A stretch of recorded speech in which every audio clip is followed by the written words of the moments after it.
సికింద్రాబాద్ లో కరెంట్ మీటర్ల బాగోతం బయటపడింది. తిరుమలగిరి పరిధిలోని ఆఫీసర్స్ కాలనీలో ఓ భవనానికి కరెంట్ మీటర్లు ఇప్పిస్తానంటూ 90,000 రూపాయలు వసూలు చేశాడు లైన్మెన్ రాము. భవనం నిర్మాణంలో ఉన్నప్పుడు 40,000 అడ్వాన్స్ తీసుకున్నాడు రాము.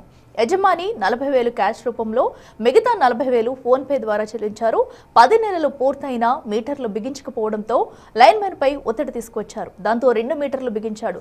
మిగతా మీటర్లు డబ్బులు ఎప్పుడు ఇస్తారంటూ యజమానులు నిలదీయడంతో రాము పరారయ్యాడు. డీఈకి వినతి పత్రం అందజేశారు.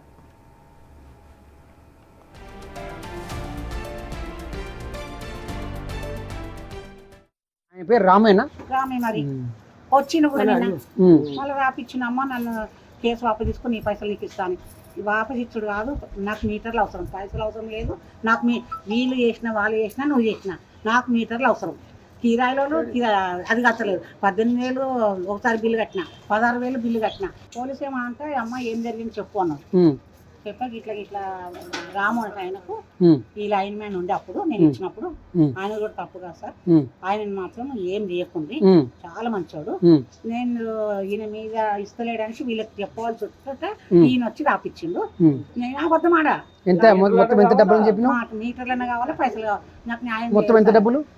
40,000 ఒకటి, 40,000 ఆన్లైన్, 5,000 ఒకటి. 5,000 మీటర్ మొత్తం ఫిల్ చేసినట్టు ఇవ్వమన్నా. దానికి ఎంత ఖర్చు అయింది అన్నాడు. అది తీసుకున్నా. ఇంటిమేట్ చేసిండు, పేపర్లు ఇచ్చింది. నేను దాన్ని ఎంత ఖర్చు అయిందో ఇచ్చిన పేపర్లు దగ్గర పెట్టుకున్నా. మళ్ళీ ఇచ్చేసిండు. మొత్తం 90,000 అండి. 90,000 అయితే ఎంత ఖర్చు ఏమో పోంటి. మరి మనకు మీటర్లు వచ్చేది, ఎందుకంటే పెళ్ళి ఉంది ఇంట్లో, గృహప్రవేశం ఉంది.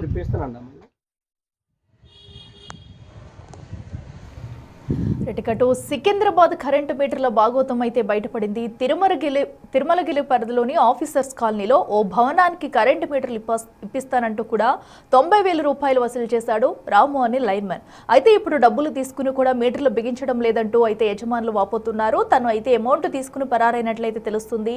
భవనం నిర్మాణంలో ఉన్నప్పుడే 40,000 అడ్వాన్స్ తీసుకున్నట్లు కూడా రాము అనే వ్యక్తి చెప్తున్నారు. అయితే ఇక యజమాని 40,000 క్యాష్ రూపంలో, మిగతా డబ్బులు ఫోన్ పే ద్వారా కూడా చెల్లించినట్లయితే యజమాని అయితే చెప్తున్నారు. అయితే 10 నెలలు పూర్తయినా కూడా ఇంకా మీటర్లు బిగించకపోవడంతో లైన్ మ్యాన్ పై ఒత్తిడి తీసుకొచ్చారు. దాంతో 2 మీటర్లు బిగించాడు.